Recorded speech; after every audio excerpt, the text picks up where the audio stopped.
أعوذ بالله من الشيطان الرجيم بسم الله الرحمن الرحيم والتين والزيتون وطور سينين وهذا البلد الأمين لقد خلقنا الإنسان في أحسن تقويم. Allah bersumpah dengan menyebut 4 makhluknya yang kita sudah membahas pada saat itu. Semua makhluk yang disebut oleh Allah dalam sumpahnya itu penting sekali untuk kehidupan dan kebahagiaan kita baik di dunia maupun di akhirat. Untuk 4 hal ini penting sekali baik di dunia maupun di akhirat, karena 4 benda ini menunjukkan tempat di mana para rasul ditugasi oleh Allah Subhanahu wa Ta'ala untuk mengajak umatnya mengikuti ajaran-ajaran Allah sehingga mereka selamat dan bahagia. Kemudian dengan sumpah itu Allah meyakinkan atau memberitahukan kepada kita bahwa Allah telah menciptakan manusia itu dalam bentuk yang terbaik. Laqad khalaqnal insana fi ahsani taqwim. Jadi dari segi ciptaan lahiriah, manusia itu dibuat yang terbaik dibanding dengan makhluk-makhluk yang lain. Wa faddalnahum ala katsirin mimman khalaqna. Kami unggulkan manusia melebihi kebanyakan yang diciptakan oleh Allah, kebanyakan makhluk yang diciptakan oleh Allah. Jadi begitu manusia lahir, posisinya dia di paling atas. Posisinya di paling atas. Kemudian apakah kita yang menjadi manusia ini yang ketika kita lahir itu di posisi teratas, ketika kita menjalani kehidupan kita sehari-hari sampai akhir hayat, kita tetap pada posisi yang di atas itu atau turun? Tentu kita diharapkan kalau kita itu mulai dari awal diciptakan oleh Allah di posisi ditempatkan yang paling tinggi, kita jangan menurunkan diri. Kita jangan mendowngrade, grade itu level, down itu merendahkan. Jadi jangan membuat level kita menjadi rendah. Dari apa? Dari perilaku. Jadi memang dari creation, dari ciptaannya itu manusia terindah, terbagus ya, terindah di level yang tinggi. Tetapi level yang tinggi itu bisa menjadi rendah, menjadi hina dikarenakan perilakunya. Kalau kita ingin tetap mempertahankan di atas, ya dengan perilaku. Coba deh, kalau kita itu misalnya mendapatkan ada seseorang yang hidupnya maunya bebas semaunya sendiri. Karena dia maunya semaunya sendiri, dia perilakunya ya melanggar peraturan, baik peraturan yang dibuat oleh manusia maupun peraturan yang dibuat oleh Allah. Terus kita diberi oleh orang, mau nggak aku hadiahi kamu manusia ini? Nggak ada yang mau, apalagi membeli. Kalau budak masih ada yang membeli, karena budak itu nurut. Tapi kalau orang ini nggak nurut, nggak ada yang mau beli. Diongkosi pun, tolong deh rawat orang ini, aku ongkosi satu bulan 100 juta. Nggak ada. Harganya menjadi secara materi harganya menjadi lebih murah daripada kambing. Kambing kita jual masih banyak yang mau beli. Kucing kita jual masih banyak yang mau beli, tapi orang ini siapa yang mau beli? Nggak ada. Jadi itu menjadi, bahasa kasarnya orang suka mengatakan itu sampah masyarakat. Oleh karena itu, mari kita menghargai apa yang telah diciptakan oleh Allah. Allah itu menciptakan apapun pasti Allah usahakan yang terbaik. Alladzi ahsana kulla syai'in khalaqah. Allah itu pasti berusaha membuat baik apapun yang Dia ciptakan. Nah, ketika Allah menciptakan kita juga terbaik. Cuma apakah kita mempertahankan tetap baik atau tidak? Nah, di ayat berikutnya, "Tsumma radadnahu asfala safilin." Kemudian aku kembalikan manusia itu di level yang paling bawah di antara yang di bawah. Ya. Asfala yang paling rendah, safilin di antara orang-orang yang rendah atau makhluk-makhluk yang rendah. Lebih rendah dari apa? Dari apa saja? Dari apa saja? Dari kambing dia lebih rendah. Karena apa? Ya akhlaknya nggak begitu. Mereka malah Allah menyebut mereka itu lebih sesat daripada binatang ternak. Lebih sesat daripada binatang ternak, berarti mereka nilainya lebih rendah daripada binatang ternak. Jangankan binatang ternak yang bisa dan boleh kita makan, dibanding ular saja perilakunya manusia itu lebih jelek. Ular itu kalau makan sudah kenyang, dia nggak kepengin makan lagi, tidak rakus. Tapi manusia udah sekenyang apapun, kekayaannya sudah sebanyak apapun, tetap saja rakus. Ya. Jadi manusia itu bisa lebih rendah daripada makhluk Allah apapun.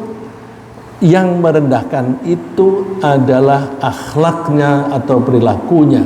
Yang bisa selamat dari downgrading, selamat dari menurunkan martabatnya sendiri, illalladzina amanu wa amilus solihat, kecuali orang-orang yang beriman dan berperilaku soleh atau melakukan hal-hal yang soleh.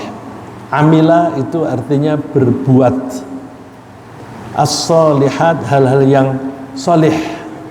Soleh itu apa? Soleh itu kita seringkali mengartikan yang baik. Tapi kalau kita sempat pergi ke Makkah, kita seringkali melihat ada tangki warnanya abu-abu, suka ditulis di tangkinya itu, ini Pak Ali saya kira paling paham ya, karena ngerti bahasa Arab kan, al-miyah atau al-muyah ya. Si alma air, jamaknya miyahun, atau orang lokal bahasa pasaran juga disebut muyah. Al-miyah ghairu soleh lisyarab. Air ini tidak soleh untuk diminum. Air kok soleh? Artinya dia tidak layak untuk diminum. Manusia yang perilakunya soleh, dia perilakunya layak. Layak bergaul dengan orang lain, layak merawat dirinya sendiri, layak membimbing orang lain dan sebagainya. Layak ini juga kita pakai di kendaraan. Misalnya kalau mobil layak jalan nggak ini?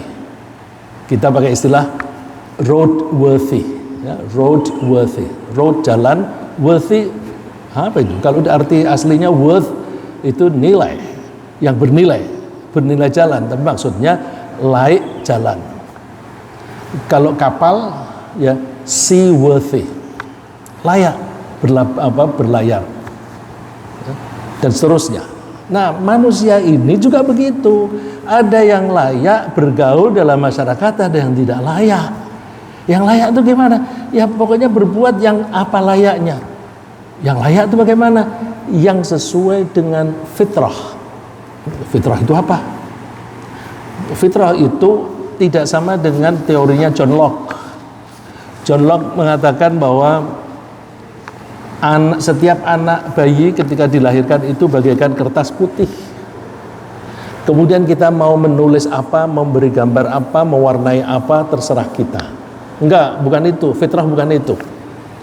Fitrah itu kalau kita merujuk kepada surat Ar-Rum, faqim wajhaka lid-dini hanifa.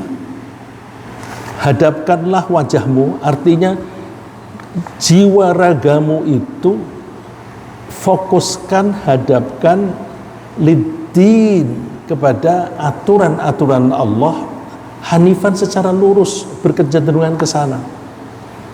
Jadi kita diperintahkan oleh Allah nurut. Allah itu sudah membuat pola. Pola itu kalau air, kalau kita tuang, dia mengalirnya mesti ke bawah. Benda apapun materi, kalau kita lepaskan dia jatuh ke bawah. Ini pola perilaku suatu benda. Manusia punya pola. Pola manusia itu yang materi, badan kita. Kalau saya ini diangkat kemudian dilepaskan, ya jatuh ke bawah. Fisik. Tapi mental, rohani beda. Roh kita itu dibuat oleh Allah tunduk patuh, nurut. Ya. Jadi kita itu sebenarnya badan kita pun sudah nurut ngikuti aturan Allah, ngikuti gravitasi. Roh kita juga nurut kepada Allah. Apapun yang pola yang diketentukan oleh Allah itu sudah bagus. Kalau dia mengikuti pola itu, ya dia akan baik. Pola ini kalau kita bicara yang mental agak susah. Saya ingin selalu memulai dengan yang materi sehingga gampang. Seperti saya tadi mengambil contoh air. Darah kita itu sudah dibuat oleh Allah mengalir dengan baik. Ada pemompaan dengan jantung, ada pengaliran dengan sistem kapiler, ada juga klep-klep yang menyebabkan darah itu mengalir ke satu arah saja, jangan berbalik. Nah, jadi Allah itu sudah membuat tatanan yang baku. Nah, tatanan yang baku ini jangan kamu rusak. Ya. Wala tufsidu fil ardi ba'da islahiha. Wala tufsidu, kamu jangan membuat kerusakan. Fil ardi, di muka bumi, ba'da islahiha, sesudah dibuat oleh soleh. Ya, islah akar katanya sama dengan soleh. Ba'da islahiha, setelah Allah membuat soleh. Jadi peredaran darah kita itu soleh, nggak ada masalah. Nah, kan saya kalau mengatakan soleh seperti yang diciptakan oleh Allah pada pola semacam itu arti dasarnya supaya kita bisa memahami perilaku yang soleh. Ya. Jadi darah kita itu berperilaku sudah mengikuti pola yang ada. Jangan kamu rusak. Bagaimana merusak? Ya mentang-mentang makan jeroan itu enak. Ya, jeroan itu kan enak. Terus suka-suka makan nasi goreng babat. Oh, nasi goreng babat di sini kurang terkenal. Kalau di Semarang, di Semarang itu nasi goreng babat. Saya tanya, nasi goreng babat yang paling enak di mana? Sopir yang paling pinter. Karena sopir itu kan makan di mana-mana. Oh, itu di Berok. Tahu Berok, Pak? Pernah Pak di Berok? Ah, itu. Ya tapi orang kalau setiap hari makannya babat, ya itu akan mengganggu peredaran darah. Mungkin nanti misalnya ada asam urat yang ikut mengalir di dalam darah, kemudian ketika di jalan yang sempit-sempit di persendian, darah itu tidak lancar. Terus kita merasa, aduh sakit urat saraf saya. Kenapa? Loh, waktu kamu lahir kan sehat. Allah sudah membuat soleh. Jangan kamu bikin tidak soleh. Jadi ketika bayi lahir itu sudah soleh.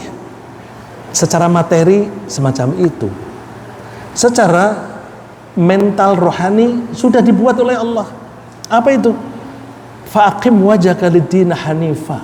Nurut ngikuti aturan Allah. Secara fisik, secara fisik. Ini mumpung ada Pak Basuki, kalau saya salah mau tolong dikoreksi. Bayi ketika di dalam kandungan itu suka posisinya kepalanya di atas ya. Tapi nanti ketika menjelang lahir, makin mendekati lahir, posisi kepalanya ke bawah, betul Pak ya? Terus kalau sudah waktunya lahir, Allah membuat ketuban pecah. Untuk apa? Macam-macam fungsinya. Antara lain untuk melumasi jalan. Nah, ini jalannya kering. Kalau dilewati benda yang lebih besar daripada saluran itu repot. Dilumasi. Bukan hanya pelumasan, dia bisa membunuh bakteri-bakteri. Awas, ini ada bayi yang lewat yang sensitif terhadap bakteri. Bakterinya dibunuh dulu, betul Pak Basuki ya? Terus lahir dengan posisi yang gampang, sehingga ini saya ngomong yang normal ya, yang normal secara umum. Sehingga kalau kita melihat di YouTube, ada macam-macam cara melahirkan. Ada dengan cara jongkok, ada yang dengan cara, udah macam-macam deh ya. Asal itu mengikuti jalur yang normal, itu lancar. Terus ketika keluar, lubang pipa, saluran yang dilewati itu sempit sekali. Meskipun kepalanya lebih besar daripada jalur itu, nanti kepalanya bisa mengecil. Saya nggak tahu istilahnya, tapi dia mengecil bentuknya, betul Pak ya? Mengecil.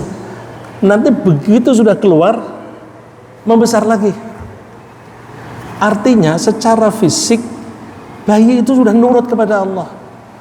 Nurut.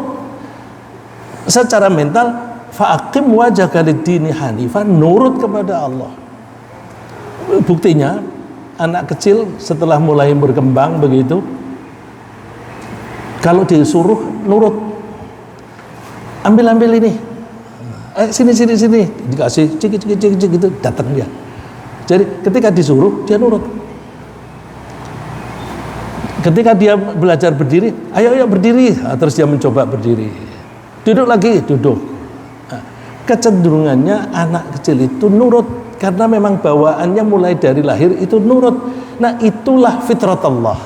Fitrat Allah itulah pola dasar yang diciptakan oleh Allah, allati fataran nasa 'alaiha, yang manusia itu mengikuti pola itu. Jadi kita ini begitu lahir sudah ada pattern ya, sudah ada pola yang sehat ya, yang bagus. Kalau kita mau mempertahankan mekanisme yang baku ini sampai kita dewasa, selamat kita. Ya, selamat kita. Ya, jadi dengan demikian kita itu kalau berperilaku sesuai dengan mekanisme dasar yang sudah diciptakan oleh Allah, itu soleh, layak hidup kamu, ya, layak hidup. Nanti ketika bergabung dengan orang lain, bermasyarakat, layak hidup. Dalam kehidupan ini mesti kita itu ada hal-hal yang kita nurut kepada diri sendiri, tapi ada kalanya kita nurut kepada orang lain. Gak bisa kita pokoknya aku nuruti keinginanku saja. Yang orang Jakarta sering menyebut semau gue. Semau gue itu kan maunya gue dong. Ya aku begini. Terus saya pernah ketemu seorang wartawan cantik sekali. Cantik deh karena dia selalu tampil di TV. Lihat di TV aja orang banyak tertarik, apalagi melihat langsung. Omongannya gini, ya pokoknya gua begini nih, take it or leave it. Dia pakai bahasa Inggris, take it or leave it. Aku ini begini. Artinya dia itu sudah merasa bahwa aku ini sudah pada posisi yang baik, jangan diubah. Kalau kamu mau nikah sama aku, ya apa adanya ini. Kamu nggak usah ngatur-ngatur. Nah, ini orang semacam ini kalau jadi istri udah deh banyak masalah. Ya, boleh cantik, tetapi kalau dia akhlaknya dia tidak nurut, banyak masalah. Makanya kalau kita kebetulan menjadi pemimpin di suatu negeri atau organisasi yang orang Islamnya baik, gampang. Karena apa? Orang Islam itu sudah punya setiap hari latihan, melatih diri untuk nurut kepada Allah. Itulah fitrah. Ya. Setiap hari kita tuh berusaha nurut. Bangun, sholat subuh, bangun, nggak ada keberatan. Nah, karena orang Islam itu kecenderungan nurut, kalau orang Islam ini bersatu, oh powerful sekali. Ya sama dengan kita punya lidi yang lurusnya sama, digabung jadi satu, siapa yang bisa mengalahkan? Ya, juga dikatakan bersatu kita teguh, bercerai kita hancur. Maka orang Islam jangan mau. Tapi sayang, orang Islam mau dipecah belah, bahkan kadang-kadang memecah belah dirinya sendiri. Saya kasih contoh yang sederhana deh. Dikasih umpan, dikasih dua istilah, cebong dan kadrut. Udah kasih istilah itu, dipanas-panasi, terus nanti ada orang mengelompokkan dirinya sebagai kadrun, sebagai cebong. Leh, ini kamu ini nggak ngerti sosiologi apa? Kamu ini keterlaluan. Kok dikelompok-kelompokkan dengan dua istilah itu aja kamu udah berantem? Ngapain? Sampai Pak Adi, wah ini susah ini, karena yang suka berantem ini orang-orang yang senior. Aku mau larang susah. Udah aku bikin grup beda lagi, satu informasi keilmuan. Kenapa? Udah kalau kamu berantem di sana, kalau kita ini masyarakat masjid berantem, berarti kita itu tidak mengikuti fitrat Allah. Bagaimana kita selamat? Bagaimana selamat? Udahlah, bersatu, dipancing gitu aja sudah berantem. Kadang-kadang maunya berantem egonya. Nah, ego itu bertentangan dengan fitrat Allah. Kenapa ego itu bertentangan? Namanya kita itu nurut kepada Allah, maka kita disebut Islam. Islam itu artinya apa? Apa Pak? Tunduk. Tunduk kepada siapa? Kepada Allah. Atau berserah diri. Oh, ada terjemahan bahasa Indonesia, bahasa Arab, bahasa Inggris yang bagus. Ya, yang saya temukan justru malah di bahasa Inggris. Islam itu surrendering our wills to Allah's will.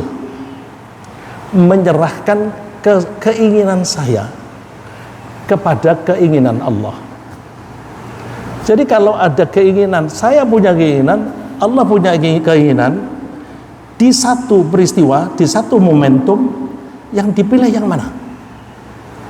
Kalau namanya orang Islam, dia akan mengalahkan keinginannya sendiri untuk mengutamakan keinginan Allah.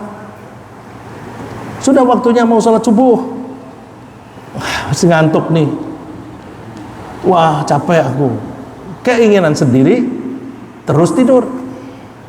Keinginan Allah bangun pada saat yang sama. Jadi kita harus milih nih, A atau B. Pilih mana?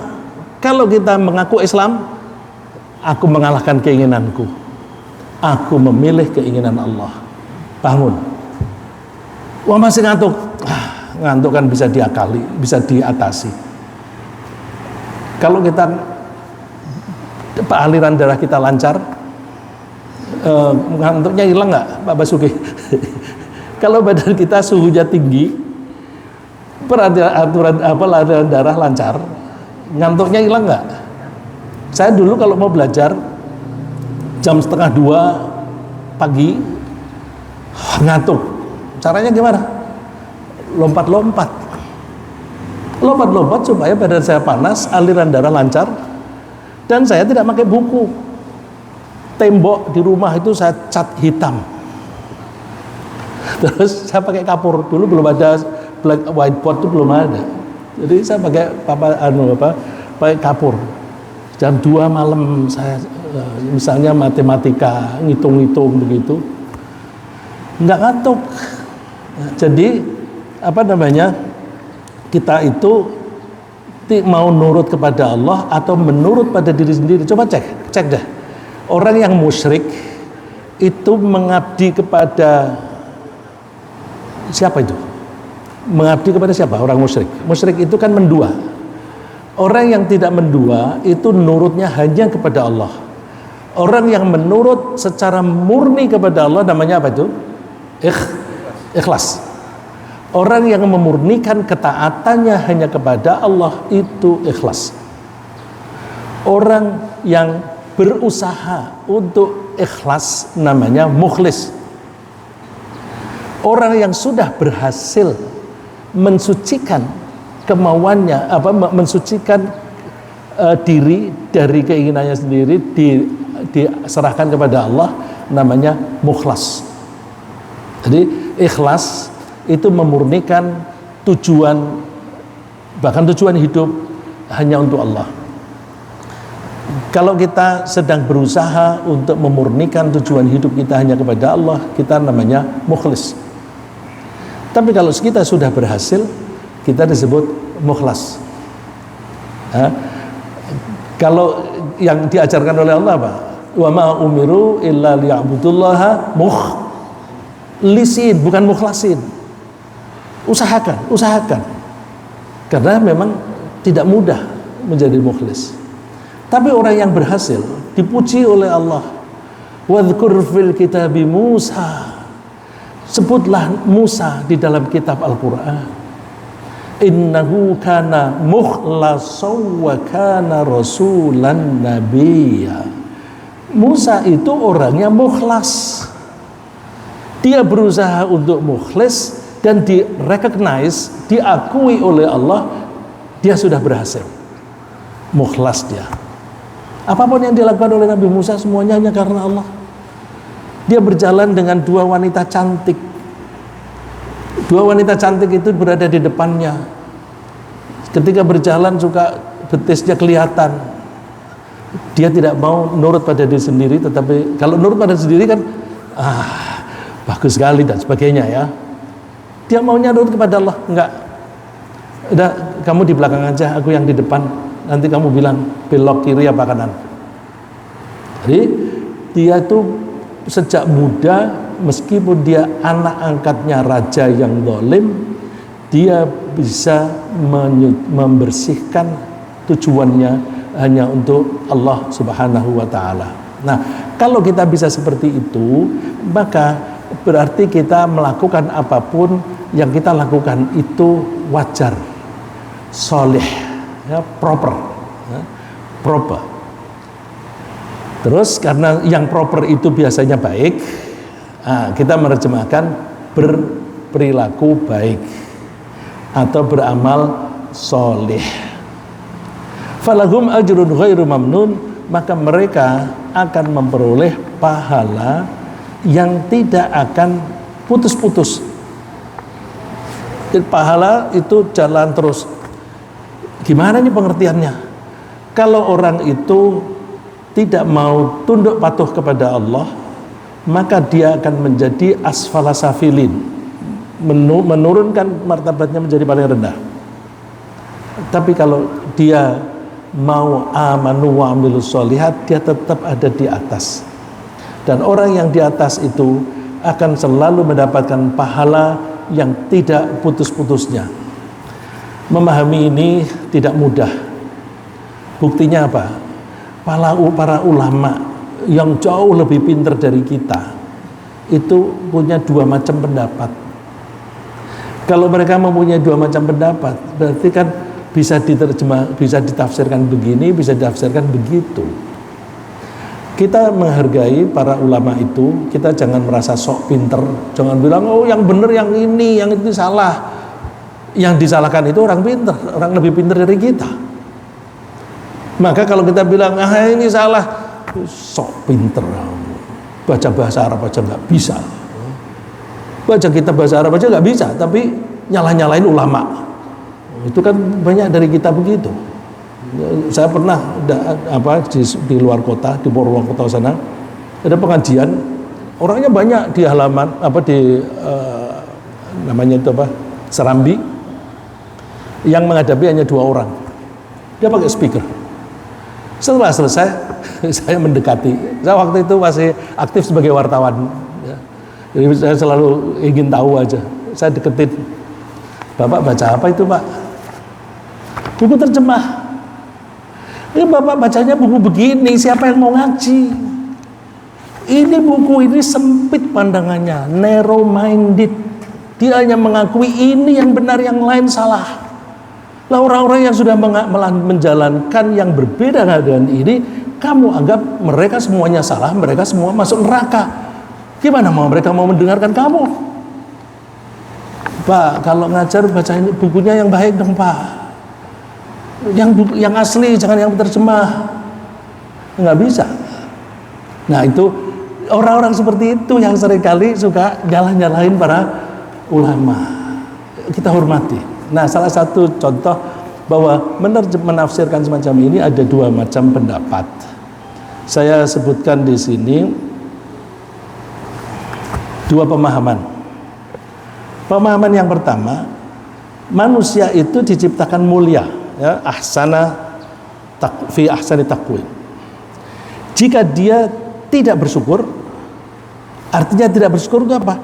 Mengingkari Allah dan berperilaku jahat, maka dia akan menjadi makhluk yang paling hina. Jadi kuncinya, kalau dia itu tetap mempertahankan, kalau dia ingin tetap di atas, maka caranya bersyukur. Nah, kalau saya mengatakan bersyukur ini, muncul pertanyaan, bersyukur itu apa? Saya mengatakan begini karena di Al-Quran di surat Al-Insan itu kan, inna hadainahus sabila imma syakiraw wa imma kafuro. Ya, dimulai dari inna khalaqnal insana min nutfatin amsyajin nabtalihi faja'alnahu sami'an basira. Allah itu menciptakan manusia dari campuran saripati macam-macam, terus dibuat bisa melihat, bisa mendengar. Setelah itu diberi petunjuk, kalau kamu ingin selamat dalam hidup, ikutilah cara ini. Kamu sudah dibekali dengan indera dan akal, maka dengan bekal itu diharapkan kita bisa menangkap pelajaran yang benar, ya, menangkap pelajaran yang benar dan itu dipakai. Kalau saya bilang menangkap pelajaran yang benar, kita ini